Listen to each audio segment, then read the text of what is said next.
இணைச்சட்டம் பாஸ்கா திருவிழா. ஆபீபு மாதத்தை நினைவில் கொண்டு உன் கடவுளாகிய ஆண்டவருக்கென பாஸ்காவை கொண்டாடு. ஏனெனில் ஆபீபு மாதத்தில்தான் ஓர் இரவில் உன் கடவுளாகிய ஆண்டவர் உன்னை எகிப்திலிருந்து வெளிக்கொணர்ந்தார். தம் பெயர் விளங்கும் பொருட்டு ஆண்டவர் தெரிந்து கொள்ளும் இடத்தில் உன் ஆடு மாடுகளிலிருந்து உன் ஆண்டவராகிய கடவுளுக்கு பாஸ்கா பலி செலுத்து. அதனுடன் புளிப்புள்ள அப்பத்தை உண்ணாதே. எகிப்து நாட்டிலிருந்து நீ வெளியேறிய நாளை உன் வாழ்நாளெல்லாம் நினைவு கூறுவண்ணம் 7 நாட்கள் அவற்றை புளிப்பற்ற அப்பத்தோடு உண்பாய். அது துயரத்தின் அப்பம். ஏனெனில் நீ எகிப்து நாட்டிலிருந்து அவசரமாய் புறப்பட்டு வந்தாய். உன் எல்லைக்குள் எங்கும் 7 நாட்களுக்கு புளிப்புள்ள அப்பம் இருத்தலாகாது. நீ முதல் நாள் மாலையில் செலுத்தும் பலியின் இறைச்சி எதுவும் இரவு முழுவதும் காலை வரையிலும் இருத்தலாகாது. உன் கடவுளாகிய ஆண்டவர் உனக்கு கொடுக்க போகும் எந்த நகருக்குள்ளும் நீ பாஸ்கா பலியை செலுத்த வேண்டாம். ஆனால் அவர் தம் பெயர் அதில் நிலைக்கும்படி உன் கடவுளாகிய ஆண்டவர் தெரிந்தெடுக்கும் இடத்தில் நீ பாஸ்கா பலியை செலுத்து. கதிரவன் மறையும் மாலை வேளையில் நீ எகிப்திலிருந்து புறப்பட்ட அந்த நேரத்தில் பலி செலுத்து. உன் கடவுளாகிய ஆண்டவர் தெரிந்தெடுக்கும் இடத்தில் அதை நெருப்பில் வாட்டி உண்பாய். விடியற் காலையில் உன் கூடாரத்திற்கு திரும்பி செல்வாய். 6 நாட்களுக்கு நீ புளிப்பற்ற அப்பத்தை உண்பாய். 7ஆம் நாள் உன் கடவுளாகிய ஆண்டவருக்காக திருப்பேரவை கூடும். அன்று நீ வேலை ஏதும் செய்யாதே. அறுவடை விழா. நீ 7 வாரங்களை எண்ணிக்கொள். விளைந்து நிற்கும் கதிரில் கதிரிவாளை முதலில் வைத்த நாள் தொடங்கி 7 வாரங்களை கணக்கிடு. அதன்பின் உன் கடவுளாகிய ஆண்டவருக்கென வாரங்களின் விழாவை கொண்டாடு. அவர் உனக்கு ஆசி வழங்குவதற்கேற்ப உன் கைகளால் அவருக்கு தன்னார்வ காணிக்கைகளை செலுத்து. உன் கடவுளாகிய ஆண்டவர் தம் பெயர் விளங்குமாறு தெரிந்தெடுக்கும் இடத்தில் நீயும் உன் புதல்வர் புதல்வியரும் உன் ஆண் ஊழியர்களும் பெண் ஊழியர்களும் உன் நகரில் உள்ள லேவியரும் அந்நியனும் அனாதைகளும் கைம்பெண்களும் உங்கள் கடவுளாகிய ஆண்டவர் திருமுன் மகிழ்வீர்களாக. நீ எகிப்தில் அடிமையாய் இருந்தாய் என்பதை நினைவிருத்தி இந்த முறைமைகளை கடைப்பிடிப்பதில் கருத்தாயிரு. கூடார விழா. உன் களத்தின் பலனையும் ஆலையின் பலனையும் சேகரித்த பின் கூடார விழாவை 7 நாட்கள் கொண்டாடுவாய். நீயும் உன் புதல்வர் புதல்வியரும் உன் அடிமைகளும் உன் அடிமை பெண்களும் உன் நகரில் உள்ள லேவியனும் அந்நியனும் அனாதைகளும் கைம்பெண்களும் இவ்விழாவில் மகிழுங்கள். உன் ஆண்டவர் தெரிந்தெடுக்கும் இடத்தில் உன் கடவுளாகிய ஆண்டவருக்கு 7 நாட்கள் விழா கொண்டாடு. ஏனெனில் உன் கடவுளாகிய ஆண்டவர் உன் நிலத்தின் விளைச்சல்களுக்கும் நீ மேற்கொள்ளும் செயல்கள் அனைத்திற்கும் ஆசி வழங்குவார். அப்பொழுது நீ நிறைவாக மகிழ்ச்சி உறுவாய். ஆண்டில் 3 முறை உன் ஆண் மக்கள் அனைவரும் உன் கடவுளாகிய ஆண்டவர் தெரிந்தெடுக்கும் இடத்தில் அவர் திருமுன் வர வேண்டும். புளிப்பற்ற அப்ப விழாவிலும் வாரங்கள் விழாவிலும் கூடார விழாவிலும் வர வேண்டும். ஆண்டவர் திருமுன் அவர்கள் வெறுங்கையராய் வர வேண்டாம். உன் கடவுளாகிய ஆண்டவர் உனக்கு ஆசி வழங்கியுள்ளதற்கேற்ப ஒவ்வொருவனும் தன்னால் ஆனதை கொண்டு வருவானாக.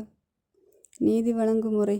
உங்கள் கடவுளாகிய ஆண்டவர் உங்கள் குலங்களுக்கென கொடுக்கும் எல்லா நகர்களிலும் நீதிபதிகளையும் தலைவர்களையும் நியமனம் செய்வாய்.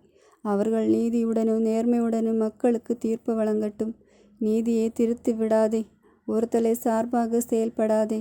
கையூட்டு வாங்காதே. ஏனெனில் கையூட்டு ஞானிகளின் கண்களை குருடாக்கும், நேர்மையாளரின் வாழ்க்கையை புரட்டிவிடும். நீதியை நீதியை மட்டுமே நிலைநிறுத்து. அதனால் உன் கடவுளாகிய ஆண்டவர் உனக்கு கொடுக்கவிருக்கும் நாட்டை உடைமையாக்கி கொள்வாய். உன் கடவுளாகிய ஆண்டவருக்கு நீ எழுப்பவிருக்கும் பீடத்தின் அருகில் அசோகர கம்பங்களை ஊன்ற வேண்டாம். சிலை தூண்களை நிறுத்தாதே. ஏனெனில் உன் கடவுளாகிய ஆண்டவர் அவற்றை வெறுக்கிறார். 17ஆம் அதிகாரம். ஊனமோ வேறு எந்த குறையோ உள்ள ஆட்டையாவது உன் கடவுளாகிய ஆண்டவருக்கு பலி செலுத்த வேண்டாம். ஏனெனில் அதை உன் கடவுளாகிய ஆண்டவர் வெறுக்கிறார். உன் கடவுளாகிய ஆண்டவர் உனக்கு கொடுக்கிற நகர்கள் ஒன்றில் ஓர் ஆண் அல்லது பெண் உன் கடவுளாகிய ஆண்டவரின் உடன்படிக்கையை மீறி அவருக்கு எதிராக குற்றம் செய்வதாக உனக்கு தெரிந்தால், நான் கட்டளையிட்டதற்கு எதிராக வேற்று தெய்வங்கள் அல்லது நிலா கதிரவன் அல்லது வேறு யாதொரு வான்கோள்களை பின் சென்று பணிந்து வணங்கினால், அது பற்றி உனக்கு சொல்லப்படும் போது அல்லது நீ கேள்விப்படும்போது அதை நீ நன்கு விசாரி. அது உண்மை எனவும் அத்தகைய அருவருப்பான செயல் இஸ்ரேலில் நடந்தது உறுதி எனவும் நீ கண்டால், அக்குற்றத்தை செய்த ஆணையோ பெண்ணையோ உன் நகர வாயிலுக்கு கூட்டி சென்று அவனை அல்லது அவளை கல்லால் எறிந்து கொல். 2 அல்லது 3 சாட்சிகளின் வாக்குமூலத்தை முன்னிட்டே குற்றவாளி கொலை செய்யப்பட வேண்டும். ஒரே சாட்சியின் வாக்குமூலத்தை முன்னிட்டு எவரும் கொலை செய்யப்படலாகாது. முதலில் சாட்சிகளின் கைகளுக்கு பின்னர் எல்லா கைகளின் கைகளும் கொல்லப்பட வேண்டியவனுக்கு எதிராக ஓங்கட்டும். இவ்வாறு உன் நடுவிலிருந்து தீமையை அகற்றுவாய். இரத்த பழிகளை குறித்தோ உரிமை வழக்குகளை குறித்தோ தடியடியை குறித்தோ தீர்ப்பு கூறுவது கடினமாயிருந்தால், அல்லது உன் நகரிலுள்ள வேறு எந்த வழக்கும் சிக்கலானதாக இருந்தால், நீ எழுந்து உன் கடவுளாகி ஆண்டவர் தேர்ந்து கொள்ளும் இடத்திற்கு செல். அங்கு லேவியரான குருக்களிடத்திலும் அன்றைய நாளின் நீதிபதிகளிடமும் அறிவுரை கேள். நியாய தீர்ப்பை அவர்கள் உனக்கு தெரிவிப்பார்கள். ஆண்டவர் தெரிந்து கொள்ளும் இடத்திலிருந்து அவர்கள் உனக்கு தெரிவிப்பதன்படி நட. அவர்கள் கற்பித்தபடி எல்லாம் செயல்படுவதில் கருத்தாயிரு. அவர்கள் உனக்கு கற்பித்த சட்டங்களின்படியும் அவர்கள் உனக்கு தெரிவித்த தீர்ப்பின்படியும் செயல்படு. அவர்கள் உனக்கு தெரிவித்த தீர்ப்பினின்று இடமோ வலமோ பெறலாதே. உன் கடவுளாகி ஆண்டவருக்கு ஊழியம் புரிய அங்கே நிற்கும் குருக்களுக்கோ நீதிபதிகளுக்கோ செவி கொடாமல் செருக்குடன் செயல்படுகிறவன் சாக வேண்டும். இவ்வாறு இஸ்ரேலிலிருந்து தீமையை அகற்றுவாய். எல்லா மக்களும் அதை கேட்டு அஞ்சுவர். எவரும் செருக்குடன் செயல்படார். அரசனுக்கான விதிமுறைகள்.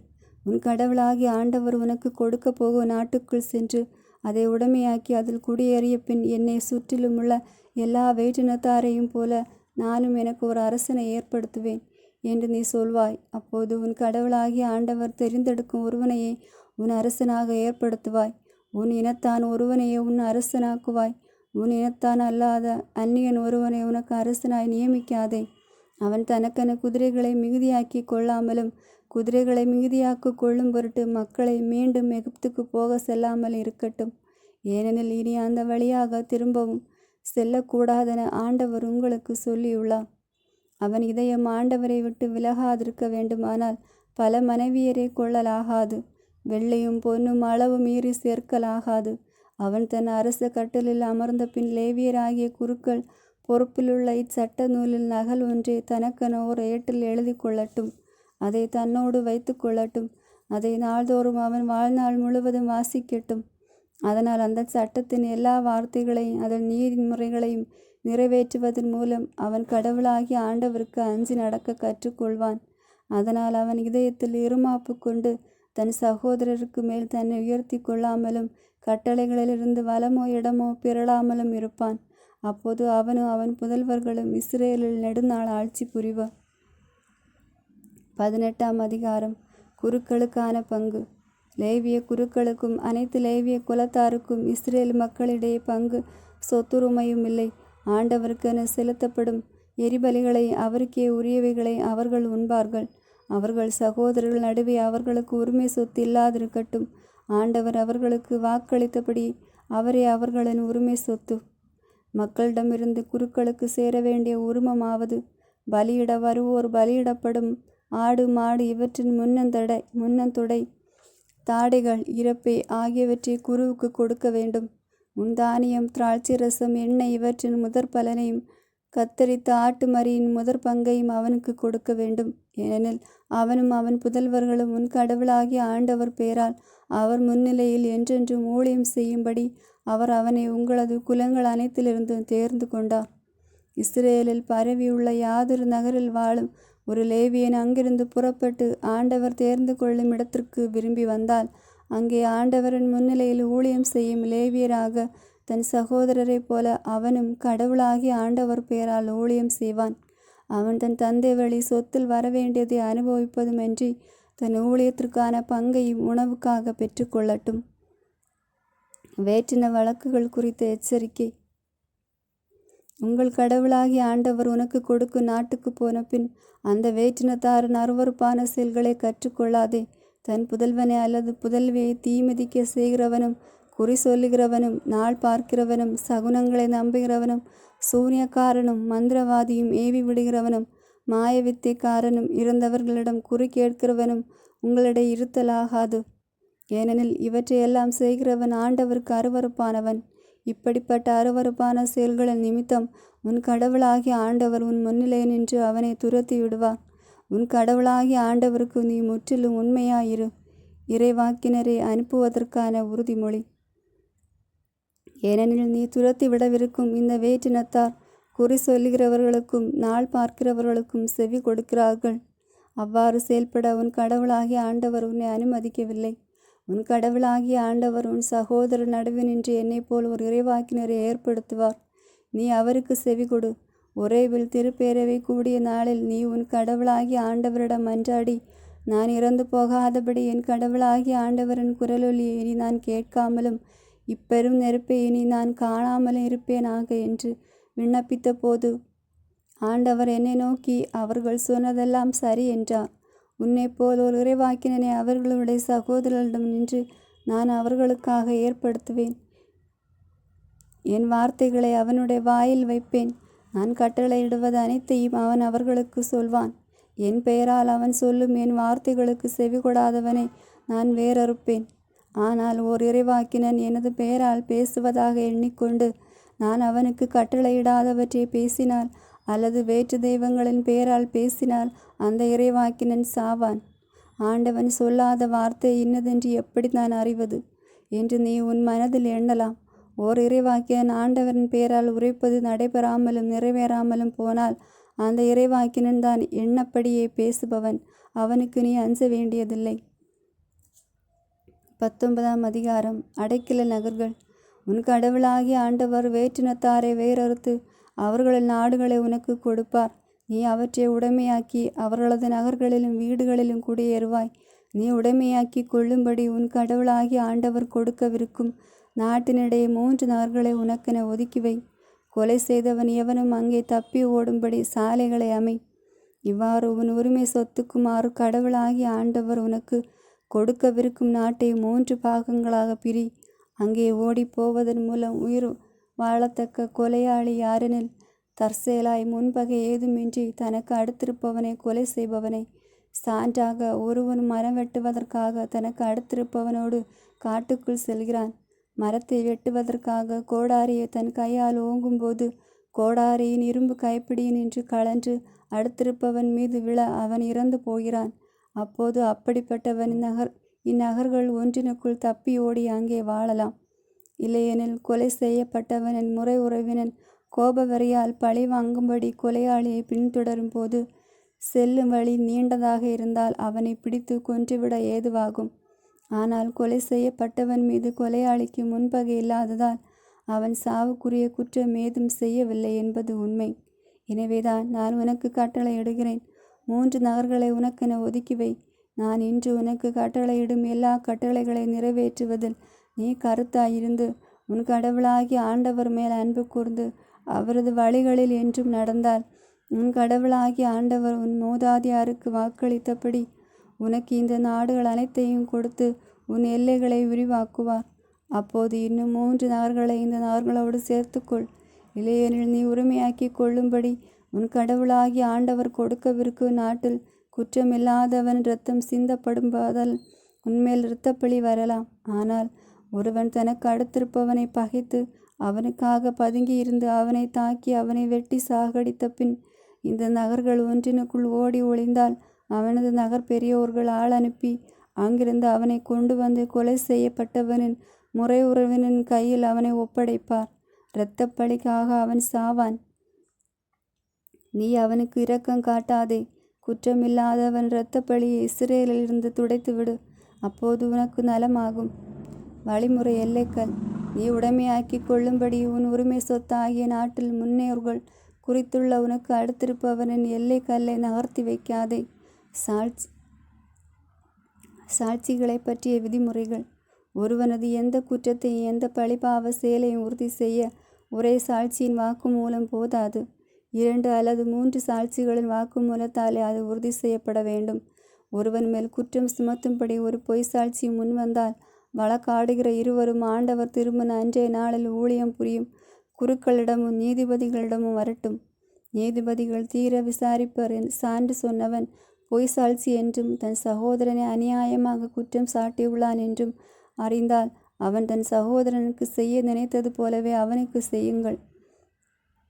இவ்வாறு உங்கள் நடுவிலிருந்து தீமையை அகற்றுங்கள். அப்போது அதை கேட்டு மற்றவர்களும் அஞ்சுவர். அத்தகைய தீச்செயலை உங்களிடையே எவரும் செய்ய துணியார். நீ அவனுக்கு இரக்கம் காட்டாதே. உயிருக்கு உயிர், கண்ணுக்குள் கல், பல்லுக்கு பல், கைக்கு கை, காலுக்கு கால். 20ஆம் அதிகாரம். போரை பற்றிய விதிமுறைகள். நீ உன் பகைவருக்கு எதிராக போருக்கு போகையில் உன்னிடம் உள்ளதை விட மிகுதியான குதிரைகளையும் தேர்களையும் பெரும் படையையும் நீ கண்டால் அவர்களுக்கு அஞ்ச வேண்டாம். ஏனெனில் எகிப்திலிருந்து உன்னை வெளியே கூட்டி வந்த உன் கடவுளாகிய ஆண்டவர் உன்னோடு உள்ளார். நீ போரிடத் தொடங்கும் உன் குருக்கள் முன்வந்து வீரர்களிடம் கூற வேண்டியது, இஸ்ரேலே கேள், இன்று நீங்கள் உங்கள் பகைவர்களுக்கு எதிராக போர் புரிய முன் வந்துள்ளீர்கள். உங்கள் இதயம் சோர்ந்து போக வேண்டாம், அஞ்ச வேண்டாம், கலங்க வேண்டாம், அவர்களை பார்த்து தத்தளிக்கவும் வேண்டாம். ஏனெனில் உங்களுக்காக உங்கள் பகைவருக்கு எதிராக போர் புரியவும் உங்களை காப்பாற்றவும் உங்கள் கடவுளாகிய ஆண்டவரே உங்களோடு செல்கிறார். அதன்பின் படைத்தலைவர்கள் வீரர்களிடம் கூற வேண்டியது, புது வீட்டை கட்டி அதை அர்ப்பணம் செய்யாதவன் தன் வீட்டுக்கு திரும்பி போகட்டும். அவன் போரில் இறக்க நேரிட்டால் வேறு ஒருவன் அதை அர்ப்பணம் செய்ய வேண்டியிருக்கும். திராட்சை தோட்டம் அமைத்து அதன் பயனை அனுபவிக்காதவன் தன் வீட்டுக்கு திரும்பி போகட்டும். அவன் போரில் இறக்க நேரிட்டால் வேறு ஒருவன் அதன் பயனை அனுபவிக்க வேண்டியிருக்கும். ஒரு பெண்ணை மன உறுதிப்பாடு செய்தும் அவளோடு கூடி வாழாதவன் தன் வீட்டிற்கு திரும்பி போகட்டும். அவன் போரில் இறக்க நேரிட்டால் வேறு ஒருவன் அவளை மணக்க வேண்டியிருக்கும். மீண்டும் படைத்தலைவர்கள் வீரர்களிடம் கூற வேண்டியது, உங்களில் அச்சமுற்று உள்ளம் சோர்ந்திருப்பவன் தன் வீட்டிற்கு திரும்பி போகட்டும். இல்லையெனில் அவன் தோழனும் அவனைப் போல் ஊக்கம் இழந்து விடுவான். இவ்வாறு படைத்தலைவர்கள் வீரர்களிடம் பேசி முடிந்த பின் அவர்களை நடத்தி செல்லும் படைத்தளபதிகளை நியமிக்கட்டும். ஒரு நகரோடு போரிட நீ அதை நெருங்கும் போது அது சரணடையுமாறு முயற்சி செய். அது சரணடைந்து தன் வாயில்களை உனக்கு திறந்தால் அதிலுள்ள மக்கள் எல்லோரும் உனக்கு அடிமைகளாகி உனக்கு பணிவிடை செய்வர். அது உன்னிடம் சரணடையாது உனக்கு எதிராக போர் தொடுத்தால் நீ அதை முற்றுகையிடு. உன் கடவுளாகிய ஆண்டவர் அதை உன் கையில் ஒப்படைக்கும் போது அதிலுள்ள எல்லா ஆண்களையும் வாளால் கொன்றுவிடு. ஆனால் பெண்களையும் சிறுவர்களையும் ஆடு மாடுகளையும் நகரில் உள்ள அனைத்தையும் உன் கொள்ளை பொருளாக கொள். உன் கடவுளாகிய ஆண்டவர் எதிரிடமிருந்து உனக்கு கொடுத்துள்ள கொள்ளை பொருட்களை நீ அனுபவிக்கலாம். இந்த நாடுகளை சாராத தொலையிலுள்ள எல்லா நகர்களும் அவ்வாறே செய்வாய். ஆனால் இந்த மக்களின் நகர்களை உன் கடவுளாகிய ஆண்டவர் உனக்கு உரிமை சொத்தாக்க கொடுத்துள்ளதால் அதில் உயிர் வாழும் எதையும் கொல்லாமல் விடாதே. இத்தியர், எமோரியர், கானானியர், பெரிசியர், இவ்வியர் மற்றும் எபூசியர் அனைவரையும் உன் கடவுளாகிய ஆண்டவர் கட்டளைப்படியே அழித்தொழிப்பாய். அதனால் தங்கள் தெய்வங்களுக்காக செய்கின்ற அருவருக்கத்தக்கவற்றை உனக்கு கற்றுக் கொடுத்து உன் கடவுளாகிய ஆண்டவருக்கு எதிராக பாவம் செய்ய உன்னை தூண்ட மாட்டார்கள். ஒரு நகருக்கு எதிராக போர் தொடுத்து நீ அதை நெடுநாள் முற்றுகையிட்டு கைப்பற்றினால் அதிலுள்ள மரங்களை கோடாரியால் வெட்டி அழிக்காதே. நீங்கள் அவற்றின் பழங்களை உண்ணலாம், ஆனால் அவற்றை வெட்டலாகாது. வயல்வெளி மரங்கள் உன்னை முற்றுகையிட வரும் மனிதர் அல்லவே. உணவுக்கு உதவாத மரங்கள் என்று உனக்கு தெரியவற்றை மட்டும் வெட்டி அழிக்கலாம். உன்னோடு போர் புரிய நகருக்கு எதிராக அதை வீழ்த்தும் வரை அவற்றை கொண்டு முற்றுகை கொத்தளங்களை எழுப்பலாம். ஆமேன். God bless you.